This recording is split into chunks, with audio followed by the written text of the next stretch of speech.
শেখ হাসিনার অডিও বার্তা এবং তার রাজনৈতিক তৎপরতা নিয়ে ভারতের অবস্থানকে দ্বিমুখী আচরণ বলে আখ্যা দিয়েছেন বিএনপির সিনিয়র যুগ্ম মহাসচিব ও প্রধানমন্ত্রীর উপদেষ্টা রুহুল কবির রিজভী। সকালে রাজধানীর গুলশানে গ্যালারি হামিদুজ্জামান ও বাংলাদেশ ফটো জার্নালিস্ট অ্যাসোসিয়েশনের যৌথ উদ্যোগে আলোকচিত্র প্রদর্শনী ঘুরে দেখে এসব কথা বলেন তিনি।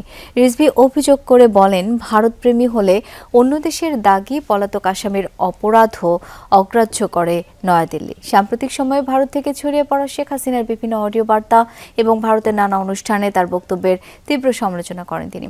এ সময় রিজভী বলেন, ফ্যাসিস্টরা ক্ষমতায় থাকতে ছাত্র জনতা থেকে শুরু করে সাংবাদিক সহ বিভিন্ন শ্রেণী পেশার মানুষকে হত্যা করে। সেই ঘৃণা থেকেই বিশাল জাগরণ ঘটে জুলাই অভ্যুত্থানের।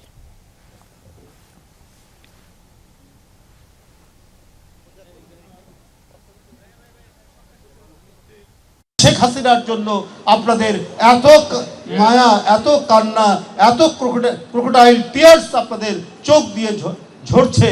সে কি করে একটি ইন্টারন্যাশনাল সাংবাদিকদের ফোরামে সে বক্তব্য রাখতে পারে? এটা ভারতীয় মুখপাত্রের ডাবল স্ট্যান্ডার্ড।